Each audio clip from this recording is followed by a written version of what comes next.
Hello friends, welcome to V1 Tamil jobs. இந்த வீடியோவில் நம்ம பார்க்க போகிற ஜாப் நோட்டிஃபிகேஷன் என்னென்னு பார்த்தீங்கன்னா, நம்ம தமிழ்நாடு அரசோட மின்சார ஒழுங்குமுறை ஆணைய அலுவலகத்தில் ஒரு சூப்பர் வேலைவாய்ப்பை அனௌன்ஸ் பண்ணியிருக்காங்க.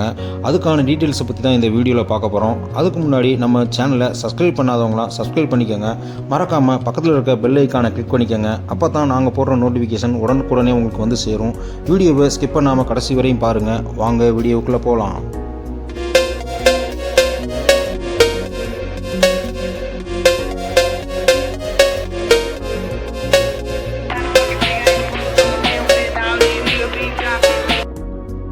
TNERC, அதாவது தமிழ்நாடு மின்சார ஒழுங்குமுறை ஆணையத்தில் தான் இந்த வேலைவாய்ப்பை அனௌன்ஸ் பண்ணியிருக்காங்க. இந்த ஜாப் பார்த்திங்கன்னா முழுக்க ரெகுலர் பேஸில் தான் ஃபில் பண்ண போகிறாங்க. அதாவது இது நிரந்தர வேலைவாய்ப்பு. கடந்த 5ஆம் தேதி தான் இந்த நோட்டிஃபிகேஷன் அனௌன்ஸ் பண்ணியிருக்காங்க. TNERCயில் டோட்டலாக 5 வேக்கன்சிஸ் அனௌன்ஸ் பண்ணியிருக்காங்க. அதாவது ஆஃபீஸ் அசிஸ்டன்ட் கம் டிரைவருக்கு 1 போஸ்ட்டும், ஆஃபீஸ் அசிஸ்டண்ட்டுக்கு 4 போஸ்ட்டும், டோட்டலாக 5 போஸ்ட் அனௌன்ஸ் பண்ணியிருக்காங்க. இந்த 5 வேக்கன்சியும் பார்த்தீங்கன்னா ரெகுலர் பேசிக்கில் தான் ஃபில் பண்ண போகிறாங்க. அதாவது பெர்மனன்ட் ஜாப் தான், அதனால் தில்ல அப்ளை பண்ணலாம். ஆஃபீஸ் அசிஸ்டன்ட் போஸ்ட்டை ரெகுலர் பேசிக்கில் ஃபில் பண்ணுறது ரொம்ப ரேராக தான் ஃபில் பண்ணுறாங்க. எல்லாமே கான்ட்ராக்ட் பேசிக்கில் தான் ஃபில் பண்ணுறனால இது ரேரான ஜாப் தான். அதனால் இந்த நோட்டிஃபிகேஷனை பார்த்த உடனே அப்ளை பண்ண பாருங்கள். இந்த ஜாப்புக்கான எலிஜிபிலிட்டி குவாலிஃபிகேஷன் யாருக்கு இருந்தாலும் நீங்கள் தமிழ்நாட்டில் இருக்க 38 மாவட்டத்திலிருந்து யார் வேணாலும் அப்ளை பண்ணலாம். ஃபஸ்ட்டு போஸ்ட் பார்த்தீங்கன்னா office assistant cum driver post. இது டோட்டலாக 1 வேகன்சி தான் அனௌன்ஸ் பண்ணியிருக்காங்க. இதுக்கான எஜுகேஷனல் குவாலிஃபிகேஷன் பார்த்தீங்கன்னா 8th ஸ்டாண்டர்ட் பாஸ் பண்ணியிருந்தாலே போதும். அதுவும் தமிழ் லாங்குவேஜ் எடுத்து பாஸ் பண்ணியிருக்கணும்னு சொல்லியிருக்காங்க. இந்த ஜாபுக்கு அப்ளை பண்ணுறவங்க கம்பல்சரி LMV லைசன்ஸ் வச்சுருக்கணும்னு சொல்லியிருக்காங்க. அதாவது license for driving light motor வெஹிக்கிளுக்கான லைசன்ஸு அவங்கள்ட்ட இருக்கணும். அது மட்டும் இல்லாமல் இவங்களுக்கு நல்ல உடலமைப்பும் சைக்கிளிங்கும் தெரிஞ்சிருக்கணும்னு சொல்லியிருக்காங்க. இவங்களோட மாத சம்பளம் பார்த்தீங்கன்னா 15,700 ரூபாயில் இருந்து 50,000 ரூபா வரைக்கும் கிடைக்கும்னு சொல்லியிருக்காங்க. அது மட்டும் இல்லாமல் அதர் அலவன்சஸும் கிடைக்கும் அப்படின்னு சொல்லியிருக்காங்க. இந்த ஜாபுக்கான ஏஜ் லிமிட் பார்த்தீங்கன்னா 30 வயசுக்கு மேலே போயிருக்கக்கூடாதுன்னு சொல்லியிருக்காங்க. 30 வயசுக்கு உள்ளதாக இருக்கணும். இந்த ஜாபுக்கு ஒரு சில நோட் கொடுத்துருக்காங்க. அதாவது இந்த ஜாபுக்கு அப்ளை பண்ணுறதுக்கு இவங்க கொடுத்துருக்க குவாலிஃபிகேஷனில் இருக்கவங்க மட்டும்தான் அப்ளை பண்ணணும் அப்படின்னு சொல்லியிருக்காங்க. இந்த போஸ்ட்டை ட்ரான்ஸ்ஃபரபிள் பண்ண முடியாது அப்படின்னு சொல்லியிருக்காங்க.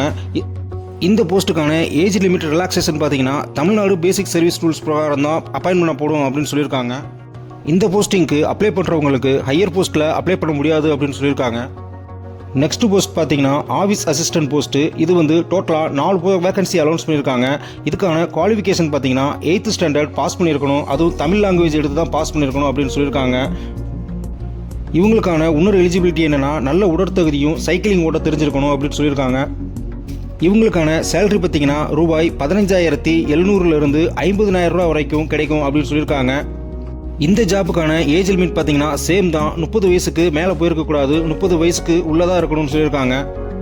இந்த வேக்கன்சிஸ்க்கும் சேம் நோட்டு தான் அனௌன்ஸ் பண்ணியிருக்காங்க. அதாவது அவங்க கேட்டிருக்க குவாலிஃபிகேஷனில் இருக்கவங்க மட்டும்தான் இந்த ஜாபுக்கு அப்ளை பண்ணணும்.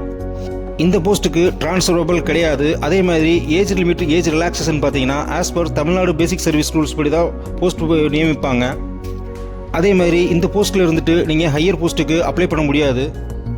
இந்த வேகன்சிஸ்க்கெலாம் பார்த்தீங்கன்னா ரிசர்வேஷன் அலாட் பண்ணியிருக்காங்க. அதாவது ஆஃபீஸ் அசிஸ்டன்ட் போஸ்ட்டை மோஸ்ட் பேக்வேர்ட் கிளாஸ்க்கு 1 நம்பரும், பேக்வேர்ட் கிளாஸ்க்கு 1 நம்பரும், பேக்வேர்ட் கிளாஸ் முஸ்லீம்ஸ்க்கு 1 நம்பரும், ஃபிசிக்கலி ஹேண்டிகேப்டாக இருந்தால் அவங்களுக்கு 1 நம்பரும் அலாட் பண்ணியிருக்காங்க. நெக்ஸ்ட்டு ஆஃபீஸ் கம் டிரைவர் போஸ்ட்டுக்கு மோஸ்ட் பேக்வேர்ட் கிளாஸ்க்கு மட்டும் 1 போஸ்ட் அனௌன்ஸ் பண்ணியிருக்காங்க. அது மட்டும் இல்லாமல் இந்த ஜாபுக்கு அப்ளை பண்ணுறவங்க வேறு ஏதாவது ப்ரைவேட் செக்டார்லையோ கவர்மெண்ட் செக்டார்லையோ இல்லை கார்ப்பரேட் போர்ட்ஸ்லையோ எங்கேயாவது ஒர்க் பண்ணி இந்த ஜாபுக்கு அப்ளை பண்ணுற மாதிரி இருந்தாங்கன்னா அவங்க பழைய கம்பெனிலேருந்து நோ அப்ஜெக்ஷன் சர்டிஃபிகேட் வாங்கி சப்மிட் பண்ணணும் அப்படின்னு சொல்லியிருக்காங்க.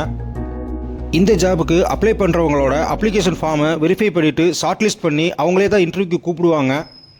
இந்த ஜாபுக்கு அப்ளை பண்ணுற முறை பார்த்திங்கன்னா அவங்க ஒரு அப்ளிகேஷன் ஃபார்ம், அதாவது பயோடேட்டா ஃபார்ம் கொடுத்துருக்காங்க. அதை ஃபுல்லாக ஃபில் பண்ணி உங்களுடைய சர்டிஃபிகேட் காப்பீஸ் எல்லாம் அட்டாச் பண்ணி அவங்க கொடுத்துருக்க அட்ரஸுக்கு வர்ற 31/7/2024 போஸ்ட் மூலயமா அனுப்பி வைக்கணும்னு சொல்லியிருக்காங்க. இந்த நோட்டிஃபிகேஷன்லேயே நீங்கள் தபால் அனுப்ப வேண்டிய முகவரியை தெளிவாக கொடுத்துருக்காங்க. நெக்ஸ்ட்டு பார்த்தீங்கன்னா அப்ளிகேஷன் ஃபார்மு, அதாவது பயோடேட்டா ஃபார்ம், அதை டீட்டெயிலாக கொடுத்துருக்காங்க. ஈஸியாக தான் இருக்குது, ஈஸியாகவே ஃபில் பண்ணிடலாம். பயோடேட்டாவில் நீங்கள் எந்த போஸ்ட்டுக்கு அப்ளை பண்ணுறீங்க அப்படிங்கிற டீட்டெயிலை மென்ஷன் பண்ணிடுங்க. அதுக்கப்புறம் உங்களுடைய ஃபுல் நேம் கேபிட்டல் லெட்டர்ஸில் எழுதிருங்க. அதுக்கப்புறம் நீங்கள் ஆனா பெண்ணான்றதை மென்ஷன் பண்ணணும். முக்கியமாக அடுத்தது கம்யூனிட்டி, நீங்கள் என்ன கம்யூனிட்டின்றதை மென்ஷன் பண்ணணும். அதுக்கப்புறம் உங்களுடைய அட்ரஸ்ஸு, உங்களுடைய ஃபாதர் நேமு, அதுக்கப்புறம் உங்களுடைய டேட் ஆஃப் பர்த், அதுக்கப்புறம் place of birth, mother tongue, educational qualification, employment exchange card number இருந்துச்சுன்னா அதை ரெக்கார்ட் பண்ணுங்கள். ஆதார் கார்டு நம்பர் இருந்துச்சுன்னா அதையும் ரெக்கார்ட் பண்ணுங்கள். அதுக்கப்புறம் உங்களுக்கு எக்ஸ்பீரியன்ஸ் ஏதாவது இருந்துச்சுன்னா அதையும் இங்கே நோட் பண்ணணும். ஃபைனலாக ஒரு அண்டர்டேக்கிங் ஃபார்ம் கொடுத்துருக்காங்க. அதை ஃபுல்லாக ரீட் பண்ணிவிட்டு, அதாவது படிச்சுட்டு லாஸ்ட்டாக சைன் பண்ணி அவங்க ஃபில் பண்ணி அனுப்பிச்சிடுங்க. அண்டர்டேக்கிங் ஃபார்மில் என்ன கொடுத்துருக்காங்கன்னா, அதாவது நீங்கள் கொடுத்துருக்க டீட்டெயில்ஸ் பூரா உண்மைதான் அப்படின்னும், உங்கள் மேலே எந்த கிரிமினல் கேஸும் இல்லை அப்படின்னும், கிரிமினல் கேஸ் மட்டும் இல்லாமல் எந்த ஒரு கேஸும் உங்கள் மேலே இல்லை அப்படின்னு சொல்லி நீங்கள் சிக்னேச்சர் பண்ணி அவங்களுக்கு அனுப்பிச்சி வைக்கணும். மறக்காமல் பயோடேட்டாவில் இருக்க ஃபுல் டீட்டெயில்ஸையும் ஃபில் பண்ணிடுங்க. ஃபில் பண்ணாமல் இருந்தீங்கன்னா உங்களோட அப்ளிகேஷன் ஃபார்ம் ரிஜெக்ட் ஆகிறதுக்கு சான்சஸ் இருக்குது. மறக்காமல் உங்களுடைய certificate xerox copy, employment exchange கார்டோட xerox copy, Aadhaar card xerox copy எல்லாத்தையுமே இதோட அட்டாச் பண்ணி தான் அவங்களுக்கு அனுப்பிச்சி வைக்கணும். மறக்காமல் அப்ளிகேஷன் ஃபார்ம் வித்து உங்கள் டாக்குமெண்ட்ஸ் எல்லாம் வர்ற 31/7/2024 அவங்களுக்கு தபால் மூலியமாக சேர்ற மாதிரி அனுப்பி வச்சுருங்க. இந்த ஜாப் வேக்கன்சிக்கு நீங்கள் எலிஜிபிளாக இருந்தால் உடனே அப்ளை பண்ணுங்கள். சப்போஸ் உங்கள் ஃப்ரெண்ட்ஸ் யாராவது இந்த ஜாபுக்கு எலிஜிபிளாக இருந்து அவங்களுக்கு போக ஆசைப்பட்டாங்கன்னா அவங்களுக்கு இந்த வீடியோவை ஷேர் பண்ணுங்கள். அவங்களுக்கு யூஸ்ஃபுல்லாக இருக்கும். இந்த ஜாபுக்கான நோட்டிஃபிகேஷன், அதுக்கப்புறம் பயோடேட்டா ஃபார்ம், இதுக்கான வெப்சைட் அட்ரஸ் எல்லாத்தையும் டிஸ்கிரிப்ஷன் பாக்ஸில் கொடுத்துருக்கேன். மறக்காமல் யூஸ் பண்ணிக்கோங்க. மறக்காமல் நம்ம V1 தமிழ் ஜாப்ஸ் யூடியூப் சேனலை சப்ஸ்கிரைப் பண்ணி, லைக் பண்ணி, ஷேர் பண்ணுங்கள், கமெண்ட் பண்ணுங்கள் friends. All the best. Thank you.